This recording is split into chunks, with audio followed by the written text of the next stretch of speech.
Part की शुरुआत में हमें पता चलता है कि डॉन क्रीक के फाइट के दौरान नामी लूफी का शिप लेकर कहीं गुम चुकी थी। तभी जोनी का पार्टनर बताता है कि शायद नामी अर्लोंग नाम के पायरेट से लड़ने और उसके खजाने को हथियाने गई है। तभी हमें बताया जाता है कि अर्लोंग एक फिशमैन है जिसकी आधी बॉडी इंसान की और आधी बॉडी फिश की बनी हुई है। ये बात सुनने के बाद लूफी अर्लोंग का ड्राइंग बनाने लगता है जो कि काफी हद तक फनी लग रहा था। तभी जोनी का पार्टनर बताता है कि अर्लोंग 7 वॉर लॉर्ड्स में से एक है और उसको गवर्नमेंट का भी सपोर्ट है क्योंकि वो लूटे हुए खजाने से गवर्नमेंट को भी कुछ हिस्सा देता है और फिशमैन अर्लोंग टोटल 20 टाउन्स को कंट्रोल करता है। दूसरी तरफ हम नामी को देखते हैं जो कि अपने टाउन जा रही थी। सरप्राइजिंग की बात तो ये है कि फिशमैन अर्लोंग जहाँ रहता है वही नामी का होम टाउन भी है। सरप्राइजली हमें पता चलता है कि नामी फिशमैन अर्लोंग से मिली हुई है। इसका मतलब क्या वो लूफी को धोखा दे रही थी? खैर ये तो हमें आगे ही पता चलेगा। नामी के वापस आने पर वो सभी पायरेट्स पार्टी करने लगते हैं। अगली तरफ हम जोरो, यूसुफ और जोनी को देखते हैं जो कि नामी का तलाश करते करते फिशमैन अर्लोंग के इलाके में आ चुके थे। फिशमैन अर्लोंग के इलाके में आने के बाद जोरो अपना सोर्स निकालता है और डायरेक्ट फिशमैन से लड़ने जाता है, लेकिन जोरो को रोकते हुए यूसुफ और जोनी जोरो को रस्सियों से बांध देता है और फिशमैन के डर से जोरो को अकेला छोड़कर दोनों पानी में कूद जाते हैं। अनलकीली जोरो फिशमैन अर्लोंग के आदमियों के कब्जे में पड़ जाता है। जोरो को फिशमैन अर्लोंग के सामने लाया जाता है। तभी फिशमैन अर्लोंग पूछता है, ओ जोरो, तुम तो बताओ तुम यहाँ क्या करने आए हो? जोरो बताता है कि वो एक लड़की का तलाश करते हुए आया है। इन द सेम टाइम वहाँ पर बड़े एटीट्यूड से नामी आ जाती है। नामी को फिशमैन अर्लोंग के साथ देखकर जोरो काफी शॉक हो जाता है और नामी से पूछता है कि आखिर वो यहाँ पर क्या कर रही है। जोरो बोलता है, अच्छा नामी, तो ये तुम्हारा असली रूप है, मतलब तुम लूफी को धोखा दे रही थी। तभी नामी बोलती है, तुम्हें शौक लगा क्या जोरो? खैर तुम्हें मैं बता देती हूँ कि मैं अर्लोंग टीम की एक लीडर हूँ। इस सिचुएशन को छोड़कर अगली तरफ लूफी और जोनी का पार्टनर दोनों खाने के लिए फाइट करने लगते हैं। बताओ। इन द सेम टाइम वहाँ पर एक सी मॉन्स्टर आ जाता है। वो सी मॉन्स्टर लूफी का खाना खाने की कोशिश करता है, लेकिन लूफी उसको एक पंच मारकर दूर फेंक देता है। वो सी मॉन्स्टर फिर से अटैक करता है, लेकिन सांजी उसे मारकर भगा देता है। अगली तरफ जोरो सीधा पानी में जंप कर देता है। अब जोरो के हाथ और पैर दोनों बंधे हुए थे, इसलिए जोरो डूबने लगता है, लेकिन इन वक्त पर नामी जोरो को बचा लेती है। तभी जोरो बोलता है, नामी तुमने अभी क्या किया तुम्हें पता है ना? तुम खुद को लीडर बोलती हो, तुम एक लड़के को मरता हुआ तक नहीं दे सकती। खैर तुम लीडर बनने का अच्छा नाटक कर लेती हो नामी। जोरो की ये सब बात सुन के नामी गुस्सा हो जाती है और जोरो को मारने लगती है एंड फाइनली जोरो को कैद कर लिया जाता है। लेकिन उसी रात को नामी छुपकर जोरो के पास जाती है और जोरो के रस्सियों को काट कर जोरो को आजाद कर देती है और बोलती है, जोरो तुम यहाँ से भाग जाओ, तुम अकेले ही फिशमैन अर्लोंग से नहीं लड़ सकते, तो जल्दी करो यहाँ से भाग जाओ। अगली तरफ अर्लोंग एक सिटी में जाकर वहाँ के कैप्टन को मारने लगता है। तभी एक लड़की आती है जो कि नामी की तरह दिखाई दे रही थी। वो लड़की फिशमैन अर्लोंग को धमकी देकर रोकने लगती है। उस लड़की का कॉन्फिडेंस देख के उस सिटी के लोग भी फिशमैन अर्लोंग को धमकी देने लगते हैं, बट फिशमैन अर्लोंग उन धमकियों से कहाँ डरने वाला था, वो उस कैप्टन को उल्टा ही मारने लगता है। तभी एक घर के ऊपर यूसुफ आकर अर्लोंग को डराने लगता है, लेकिन फिशमैन अर्लोंग उस घर को उठाकर डिस्ट्रॉय कर देता है। फिशमैन अर्लोंग का ये रूप देखकर यूसुफ डर के मारे फिर से भाग जाता है। दूसरी तरफ हमें पता चलता है कि नामी और फिशमैन अर्लोंग के बीच एक एग्रीमेंट साइन हुआ था। लकीली वो एग्रीमेंट का डेट खत्म होने में बस कुछ ही दिन बाकी हैं और नामी ये भी बताती है कि वो 100 मिलियन बेरीज को ऑन करके इस सिटी को फिशमैन अर्लोंग से खरीदने वाली है ताकि वो इस सिटी को फिशमैन अर्लोंग के कैद से छुड़ा सके। दूसरी तरफ हम जोरो को देखते हैं जो कि सारे आदमियों को मारकर आराम से बैठा होता है। उसी की दूसरी तरफ लूफी की टीम भी फाइनली फिशमैन अर्लोंग के इलाके में पहुंच चुकी थी। फिशमैन अर्लोंग देखता है कि जोरो ने उसके आदमियों को कुत्ते की तरह मारा होता है। अपने आदमियों को मार खाता देख फिशमैन अर्लोंग गुस्से के मारे आग बबूला हो जाता है। इन द सेम टाइम फिशमैन अर्लोंग के आदमी यूसुफ को जैसे न तैसे पकड़ लेते हैं। तभी अर्लोंग का एक आदमी बोलता है, बॉस मुझे लगता है कि नामी ने ही जोरो की मदद की है। याद करो बॉस,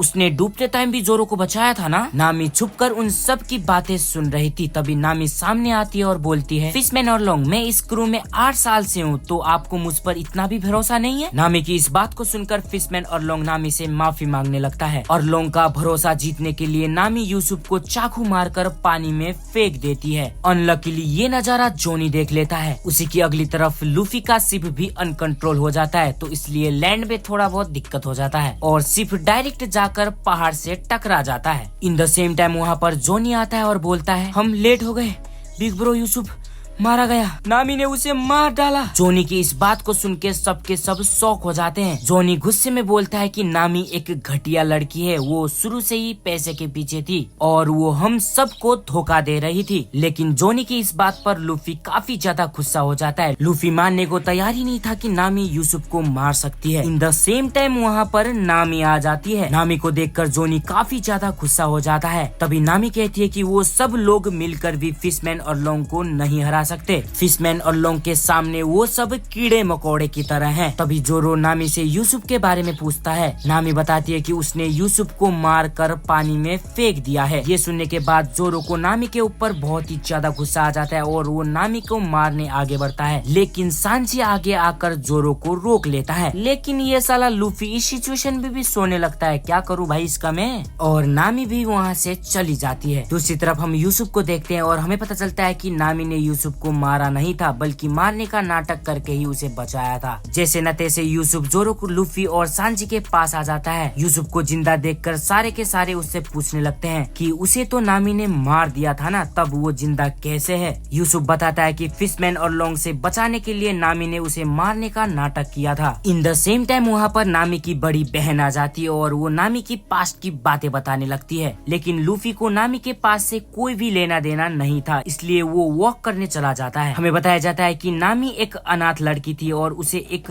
वेली मेरी नाम की औरत ने अडॉप्ट किया था। वेली वेरी नामी से भी उतना ही प्यार करती थी जितना वो अपनी सगी बेटी से करती थी। लेकिन एक दिन नामी और नोजिको के बीच कपड़े को लेकर फाइट हो जाती है और नामी गुस्से के मारे घर छोड़कर कैप्टन के घर चली जाती है। तभी वो कैप्टन नामी को बताता है कि वो एक अनाथ लड़की थी और बेली मेरी ने ही उसे अडॉप्ट किया था। कैप्टन नामी को ये भी बताता है कि बेली मेरी उससे बहुत ही ज्यादा प्यार करती है। तब जाकर नामी घर वापस जाती है। लेकिन कहते हैं ना, खुशी के आसमान में काले बादल तो जरूर होते हैं। फिशमैन और लोंग नाम का एक पायरेट सिटी पर आता है और सबको धमकी देकर सबसे पैसे मांगने लगता है। अगली तरफ बेली मेरी भी उसी सिटी में रह रही थी, बट वो बात फिशमैन और लोंग को नहीं पता थी। लेकिन अनलकीली फिशमैन और लोंग को पता चल जाता है कि उसे बिना बताए उस सिटी पे कोई रह रहा है। अब फिशमैन और लोंग बेली मेरी से भी पैसे मांगने उसकी घर की तरफ जाने लगता है। जैसे ही फिशमैन और लोंग बेली मेरी के घर के सामने पहुंचता है, बेली मेरी उसको एक लात मारकर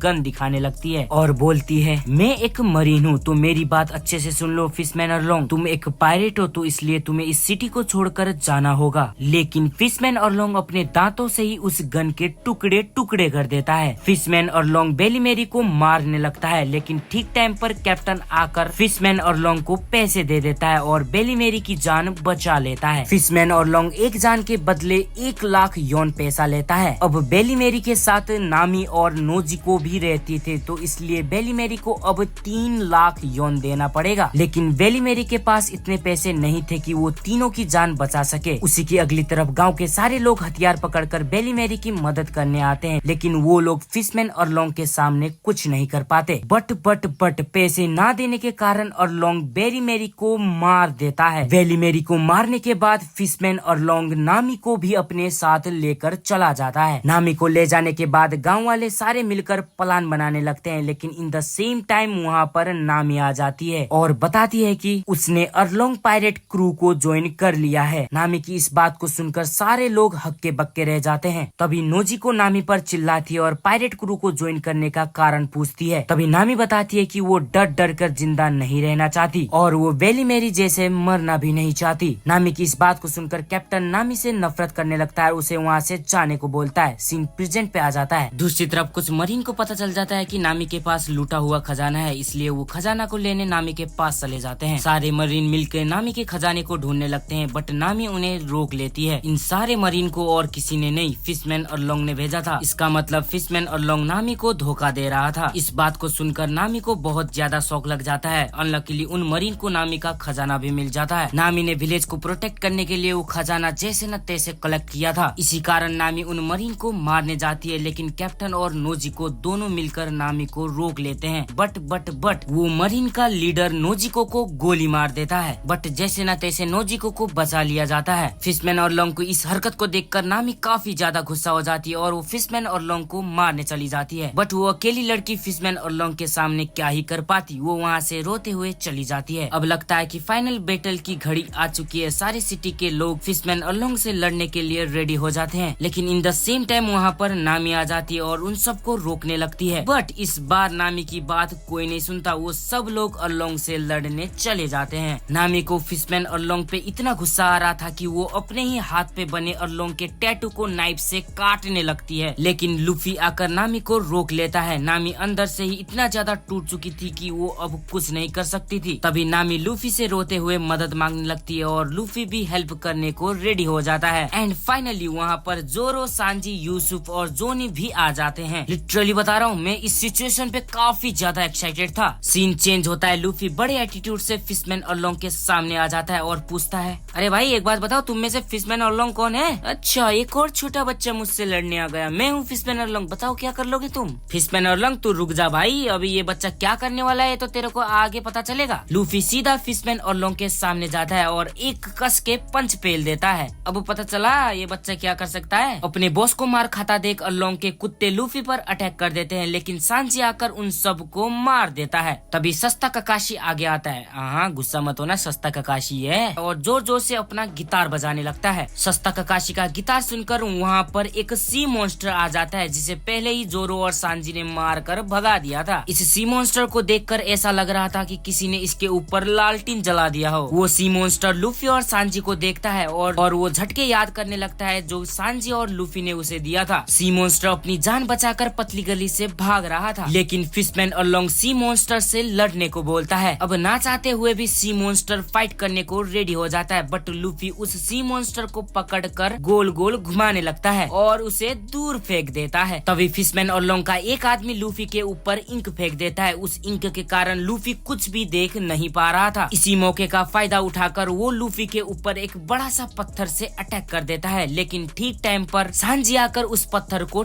तोड़ देता है। ये बात तो हमको पता ही है कि लूफी हमेशा अपने ही खोदे गए गड्ढे में खुद भी फंस जाता है। सी मॉन्स्टर को गोल गोल घुमाने के चक्कर में लूफी के पैर जमीन पे धंस गए थे। तभी फिशमैन अरलोंग आता है और लूफी को उठाकर पानी में फेंक देता है। आप लोग को पता नहीं है तो मैं बता देता हूँ, डेविल फ्रूट खाने के बाद तो लूफी स्विम नहीं कर सकता। सांजी लूफी को बचाने पानी में जाने लगता है, बट जोरो उसे रोक लेता है। जोरो बताता है कि अरलोंग एक फिशमैन है, अगर वो लूफी को बचाने पानी में जाएंगे तो अरलोंग आके उन्हें पानी में ही मार देगा। उसी की अगली तरफ लूफी डूबते ही जा रहा था। अगली तरफ जोरो भी काफी कमजोर हो चुका था। वो फिशमैन अरलोंग से नहीं लड़ पा रहा था क्योंकि हॉकआई के दिए अटैक अभी तक नॉर्मल नहीं हुए थे। अनलकीली फिशमैन अरलोंग का एक आदमी सांजी को भी मार कर दूर फेंक देता है। अब लूफी की टीम फिशमैन अरलोंग के सामने काफी कमजोर हो चुकी थी। उसी की दूसरी तरफ लूफी की मदद करने कैप्टन और नोजी को पानी के अंदर चले जाते हैं। कैप्टन हथौड़े से उस स्टोन को तोड़ने लगते हैं, लेकिन वो स्टोन बहुत ही ज्यादा हार्ड था, इस कारण से वो स्टोन भी नहीं टूट रहा था। जैसे न तैसे जोरो और सांजी दोबारा लड़ने के लिए रेडी हो जाते हैं। जोरो फाइनली अपने तीनों स्वॉर्ड्स को पकड़ता है एंड अरलोंग के आदमी को काट देता है। अगली तरफ सांजी भी लूफी को बचाने पानी में चला जाता है, लेकिन सांजी को पानी में मारने के लिए अरलोंग का आदमी भी पानी में कूद जाता है। दूसरी तरफ हम देखते हैं कि नोजी को लूफी की सिर को स्ट्रेच करके बाहर लेकर आती है ताकि लूफी को ऑक्सीजन मिल सके। अब पानी के अंदर सांजी और अरलोंग के आदमी के बीच फाइट शुरू हो जाती है। पानी के अंदर ना लड़ पाने के कारण सांजी बहुत ही ज्यादा मार खाने लगता है। सांजी की हालत बहुत ज्यादा खराब हो चुकी थी। सांजी जैसे न तैसे सांस फेरने के लिए ऊपर जाने लगता है, लेकिन अरलोंग का आदमी फिर से सांजी को रोक लेता है। अब सांजी अपने फुल स्ट्रेंथ पे आ चुका था, वो ज्यादा देर तक सांस फेर के नहीं रह सकता था। इन द सेम टाइम सांजी अपने दांतों से उस आदमी पर अटैक कर देता है। ना चाहते हुए भी फिशमैन अरलोंग के आदमी को बाहर आना पड़ता है और इस तरह सांजी बाल बाल बच जाता है। बहुत मशक्कत के बाद फाइनली लूफी को भी होश आ जाता है। लूफी को होश आता देख सांजी फिर से पानी में जाता है और अपने पैर से उस पत्थर को तोड़ देता है। पत्थर से आजाद होते ही लूफी डायरेक्ट फिशमैन अरलोंग को मारने लगता है। लूफी इतना फास्ट अटैक कर रहा था कि फिशमैन अरलोंग चाहकर भी उसके अटैक को डॉज नहीं कर पा रहा था। बट हम कैसे भूल सकते हैं कि वो भी फिशमैन अरलोंग है, इतनी जल्दी वो हार कैसे मान लेता। लूफी के इतने सारे पंचेस खाने के बाद भी वो दोबारा फाइट के लिए खड़ा हो जाता है। फिशमैन अरलोंग लूफी पर बैक टू बैक अटैक करने लगता है, बट लूफी उन सारे अटैक्स को इजिली डॉज कर रहा था। तभी फिशमैन अरलोंग गुस्से से बोलता है, बच्चे तुम में और मुझ में क्या अंतर है पता है तुम्हें? तुम मुझे कभी नहीं हरा सकते, लेकिन मैं तुम्हें इजिली हरा सकता हूँ। रिप्लाई देते हुए लूफी बोलता है, अरे आधी मछली आधी इंसान, लगता है तू गलत फैमिली में जी रहा है। मैं हारूंगा, वो भी एक फिश से। भूल जा भाई, तू भूल जा। लूफी दो स्वॉर्ड्स पकड़ता है और बैक टू बैक अटैक करता है, बट फिशमैन अरलोंग अपने दांतों से ही उन स्वॉर्ड के टुकड़े टुकड़े कर कर देता है।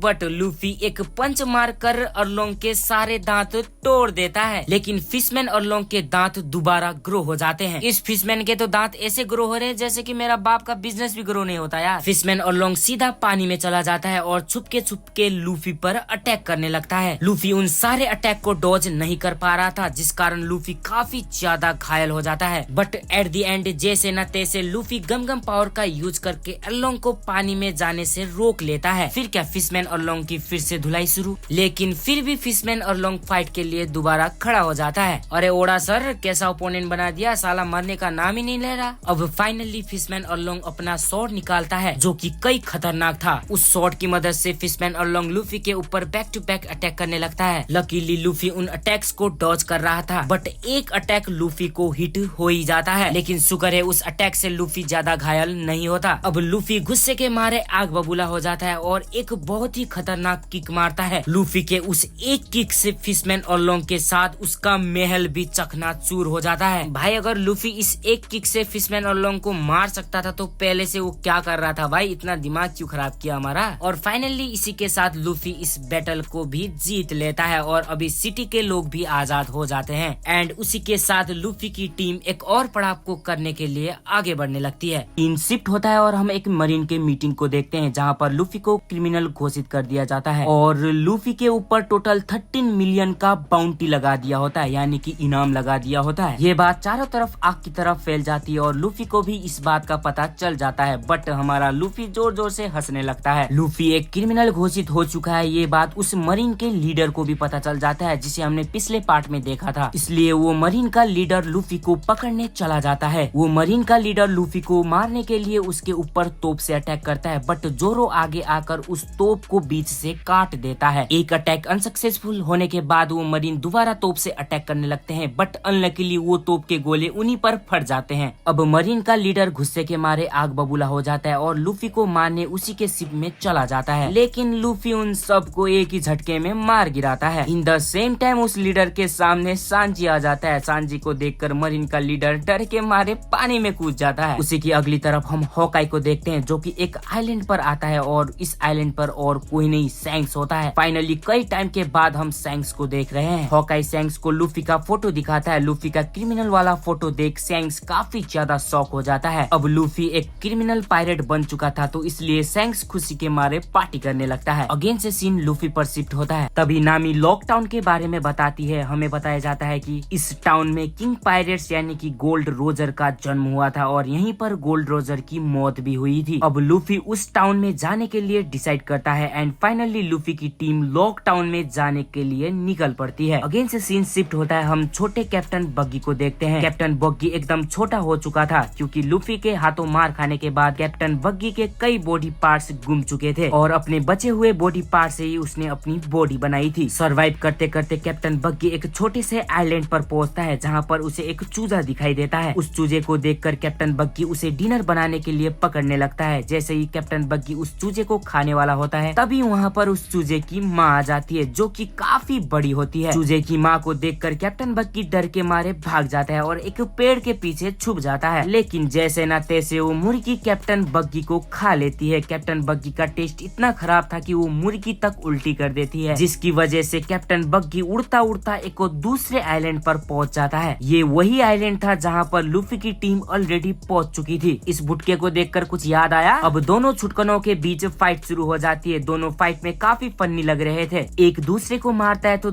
एक दूसरे को मारने लगता है। दोनों फाइट करने के दौरान बताते हैं कि वो दोनों एक पायरेट हुआ करते थे। अब दोनों पायरेट थे और दोनों की हालत सेम थी, इसलिए एक दूसरे की तकलीफ वो समझ सकते थे। फिर क्या वो दोनों मिलकर खाना खाने लगते हैं। अब दोनों एक ही तकलीफ से गुजर रहे हैं तो दोनों एक दूसरे की तकलीफ तो समझेंगे ही ना। अगली सुबह कैप्टन बग्गी अपने सफर पर वापस जाने लगता है, लेकिन फिर से कैप्टन बग्गी के सामने एक बड़ा सा जानवर आ जाता है। वो जानवर बग्गी को खाने ही वाला था कि एक लड़की शिप में आकर बग्गी को बचा लेती है। वो लड़की कैप्टन बग्गी को अपने साथ ले जाती है और ये लड़की भी लूफी की तलाश कर रही थी। अब ये लड़की कौन है और क्यों लूफी की तलाश कर रही थी ये तो हमें आगे ही पता चलेगा। उसी की दूसरी तरफ हम कैप्टन बग्गी के क्रू को देखते हैं जो कि एक आइलैंड पर कैप्टन बग्गी का समाधि बना रहे थे। उन्हें लग रहा था कि कैप्टन बग्गी अब मर चुका है, इसी कारण से वो सब मिलकर कैप्टन बग्गी के अंतिम संस्कार कर रहे थे। उसी दौरान मोजी और काबाजी के बीच लड़ाई शुरू हो जाती है। मोजी बोलता है कि अब वो इस क्रू का लीडर बनेगा। अगली तरफ काबाजी बोलता है कि तुम नहीं, इस क्रू का लीडर मैं बनूंगा। अब दोनों में फाइट शुरू हो जाती है। सुबह से शाम हो जाती है बट दोनों का फाइट खत्म नहीं होता। इन द सेम टाइम वहाँ पर कुछ आदिवासी आ जाते हैं और सीधा अटैक कर देते हैं। कैप्टन बग्गी के क्रू आदिवासियों से हार जाते हैं और आदिवासी अपने डिनर के लिए उन्हें अपने साथ ले जाते हैं। लकीली कैप्टन बग्गी और वो लड़की उसी आइलैंड पर पहुंच जाती हैं। कैप्टन बग्गी देखता है कि उस आइलैंड पर किसी ने उसका समाधि बनाया होता है। ये देखकर कैप्टन बग्गी समझ जाता है कि उसका क्रू भी कहीं आसपास ही है। In the same time captain बग्गी कावाजी और मोजी को देखता है जो कि बेहोश होते हैं। बेहोश होने के कारण ही आदिवासियों ने उन्हें छोड़ दिया था। तभी एक भाले को देखकर वो लड़की बताती है अगर उन्होंने जल्दी आदिवासियों को नहीं ढूंढा तो वो आदिवासी बग्गी के क्रू को जिंदा पकाकर खा जाएंगे। दूसरी तरफ हम आदिवासियों को देखते हैं जो कि अपना डिनर का प्रोग्राम सेट कर रहे थे। लकीली उन आदिवासियों के पास कैप्टन बग्गी के कुछ बॉडी पार्ट्स भी होते हैं। जैसे ही वो आदिवासी कैप्टन बग्गी के बॉडी पार्ट्स को छूते हैं वैसे ही कैप्टन बग्गी को पता चल जाता है और कैप्टन बग्गी अपने डेवल फ्रूट का पावर का यूज करके उन पार्ट्स को जोड़ देता है और उन सब को मारने लगता है। उसी के साथ कैप्टन बग्गी भी उन आदिवासियों के कबीले के सामने पहुंच जाता है। पहुंचने के साथ ही कैप्टन बग्गी अपने पार्ट्स को अपने बॉडी के साथ अटैच करता है। फिर क्या वो सब मिलकर उन आदिवासियों को मार कर हरा देते हैं और उसी के साथ कैप्टन बग्गी और उसका पूरा क्रू लूफी से बदला लेने के लिए आगे बढ़ने लगते हैं। दूसरी तरफ लूफी और लूफी की टीम भी लॉकडाउन पहुंच जाते हैं। अनलकीली उस सिटी के मेयर को भी पता चल जाता है कि लूफी नाम का क्रिमिनल उसके सिटी में आया है। इसी कारण से वो मरीन का लीडर लूफी को ढूंढने के लिए सिटी का राउंड मारने लगता है। दूसरी तरफ कुछ पायरेट एक लड़की को छेड़ रहे थे। जोरो उस लड़की को बचाने जाता है लेकिन जोरो के पहुंचने से पहले वो लड़की खुद ही सारे पायरेट्स को मार कर गिरा देती है। उस लड़की का तलवारबाजी इतना अच्छा था कि लूफी को उसके ऊपर अपनी दोस्त की छवि दिखाई देने लगती है बट अनजाने में जोरो के हाथों से उस लड़की का ग्लासेस टूट जाता है। फिर क्या जोरो पैसे चुकाने के लिए काम वाली बाई बन जाती है, वो भी नेवी के हेडक्वार्टर के अंदर। अनलकीली उस मरीन लीडर को लूफी दिख जाता है और हमें बताया जाता है कि इस मरीन लीडर का नाम कैप्टन स्मोकर होता है। कैप्टन स्मोकर लूफी को सरेंडर करने को बोलता है बट लूफी कहाँ मानने वाला था, वो साफ साफ इनकार कर देता है। फिर दोनों में फाइट शुरू हो जाती है। लूफी अपने गम पावर का यूज करता है और दूर से अटैक करने की कोशिश करता है बट लूफी फिर से अपने खोदे गए गड्ढे में खुद ही फंस जाता है और कहीं दूर जाकर गिर जाता है। अगली और कैप्टन बग्गी की टीम और वो लड़की उस सिटी में भी पहुंच चुके थे। सीन शिफ्ट होता है। लूफी एक ऊंची जगह चढ़कर पूरा टाउन को देखने लगता है। तभी एक गार्ड माइक पर बोलता है, हे छोटे लड़के जल्दी से नीचे आओ वरना तुम्हें मैं छोड़ूंगा नहीं। But in the same time वहाँ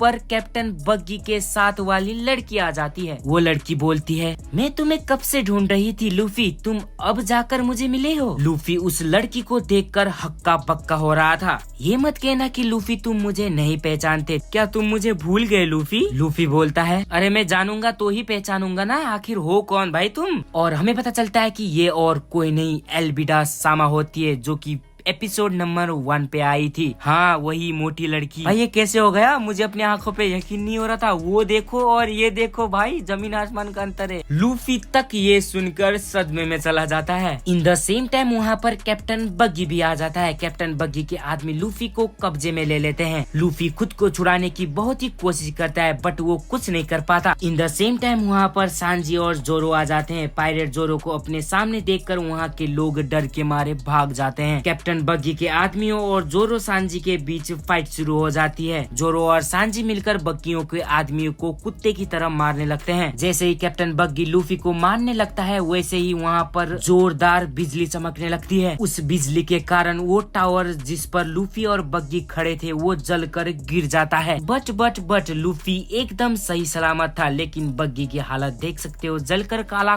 कौवा हो चुका था। इन द सेम टाइम नेवी के लोग आकर उन्हें चारों तरफ से घेर लेते हैं। नेवी के लोग बग्गियों के आदमी से लड़ने लगते हैं। वही मौका देख लूफी और लूफी की टीम वहाँ से फुर हो जाती है। उन नेवियों से बचकर कैप्टन बग्गी और वो लड़की भागने की कोशिश करते हैं बट इन वक्त पर वहाँ पर कैप्टन स्मोकर आ जाता है और कैप्टन बग्गी और एल्बिडा को अपने कैद में ले लेता है। कैप्टन बग्गी और एल्बिडा को पकड़ने के बाद कैप्टन स्मोकर लूफी को पकड़ने जाने लगता है। दूसरी तरफ लूफी जोरो सांजी को रोकते हुए वहाँ पर एक लड़की आ जाती है। हाँ ये वही लड़की थी जिसने जोरो को काम वाली बाई बनाई थी। हमें पता चलता है कि ये लड़की भी नेवी में काम करती है। वो लड़की जोरो से लड़ने लगती है, बट दूसरी तरफ सांजी और लूफी वहाँ से चले जाते हैं। वो उन दोनों की फाइट में कोई भी इंटरेस्ट नहीं लेते। वो लड़की फाइट में जोरो को अच्छी खासी टक्कर दे रही थी, फिर भी वो लड़की जोरो से कहाँ ही जीत पाती। जोरो उसे एक ही झटके में हरा देता है और वहाँ से जाने लगता है। तभी वो लड़की बोलती है, तुमने मुझे खत्म क्यों नहीं किया?